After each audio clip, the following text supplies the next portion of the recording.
大家好，我係思蘇。經過前3集嘅調查，我哋一齊拆解咗自由意志嘅幻覺，亦都睇穿咗左腦嗰位編劇家係點樣喺背後夾硬湊啲故事出嚟，去呃我哋嘅自我意識。如果你已經睇到嚟呢度，恭喜你，你已經準備好面對最後一個，亦係最關鍵嘅真相。今日我哋要討論嘅係，既然呢個自我意識係咁片面，甚至係被蒙蔽，咁佢到底係點樣運作呢？而我哋成日講嘅習性喺身體呢座宮殿入面，到底扮演緊咩角色？我哋不妨想象下，自我意識係皇帝，身體同埋各個神經元就係宮廷同官僚，可能令你對自己有一個全新嘅了解。請你想象一下你嘅自我意識，亦即係嗰個你每日照鏡、講嘢、思考，覺得係我嘅嗰部分，其實就係住喺深宮大院入面嘅皇帝。而你嘅身體、大腦嘅神經模塊、五臟六腑，就係宮廷入面龐大嘅官僚機構，有負責國防嘅免疫系統，負責後勤嘅消化系統，負責情報嘅感官系統。作為皇帝，你坐喺龍椅上面，覺得自己掌握住成個江山嘅生殺大權，但事實上呢，皇帝從來無親眼見過前線班兵係點樣打仗，他接收到嘅所有資訊都係經過底下嗰班官僚層層過濾、整理、修飾過嘅奏章。當官僚報告話陛下邊境平安，你就覺得天下太平；當官僚報告話陛下臣建議加稅，你可能就喺不知不覺中點咗頭。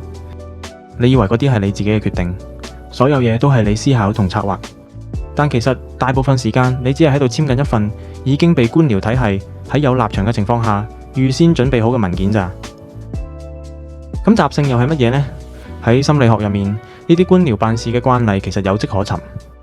首先係習慣化，當一個官僚部門長期處理同樣嘅刺激，佢哋就會覺得冇乜特別，連奏章都唔報俾皇帝聽。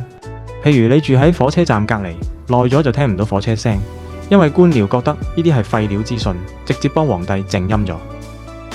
再嚟就係心理學好出名嘅經典條件反射，呢個就好似官僚體系入面嘅自動觸發機制。如果你以前每次見到某個部門，例如老細或者對手，就會受驚，你嘅官僚系統就會將嗰個人同危險自動連線。下次只要嗰個人一出現，官僚甚至唔會問過皇帝，就直接啟動壓力模式，令你心跳加速、手心冒汗。呢啲就係人嘅習性。譬如你一唔開心就想食甜嘢，或者一遇到挑戰就想逃避。呢啲通常唔係皇帝你落嘅旨，而係你體內嘅官僚部門。根據心理學上嘅強化學習，發現食甜嘢可以快速令部門平靜，於是直接將報告遞到你面前，話陛下呢份就係唯一嘅解決辦法啦。皇帝因為長期被困喺宮殿入面，根本唔知仲有其他可能性，於是就習慣性咁蓋咗個印。呢個就係自我意識最吊詭嘅地方。我哋以為自己係身體嘅主人，但其實我哋更長係一個俾資訊隔離嘅傀儡皇帝。心理學家發現，人類有好多行為都係由自動化系統去跑。官僚整理資料嘅速度極快，快到你仲未反應過嚟，佢哋已經根據習性定好晒稿啦。等你感覺到我而家好嬲嘅時候，其實嗰份奏章已經喺你張台面，而你個身體一早已經反應緊。調查到呢度，大家仲想唔想做一世傀儡皇帝？思蘇喺最後想分享一個觀點：意識到自己係傀儡皇帝，就係覺醒嘅第一步。一個明君雖然唔可以親自去耕田打仗，但佢可以學識監察官僚。當一份熟口熟面嘅奏章遞上嚟嗰陣，皇帝可以多口問句，定係你哋又用緊舊慣例嚟呃我呢？呢個就係我哋練習覺照或者正念嘅意義。喺蓋印之前留翻1秒鐘嘅空隙。喺心理學上，呢個就係嘗試用理智去介入自動化行為。雖然好嘥能量，但係打破習性唯一嘅方法。當你認清咗自我，大部分時間是一個輸入口，而不是輸出，你就不會再俾嗰啲情緒習性帶住你走。你開始明白，所謂嘅我，不過係身體呢部精密機器為咗方便管理而創造出嚟嘅一個虛擬賬號。關於自我意識嘅調查報告到呢度就要畫上句號啦。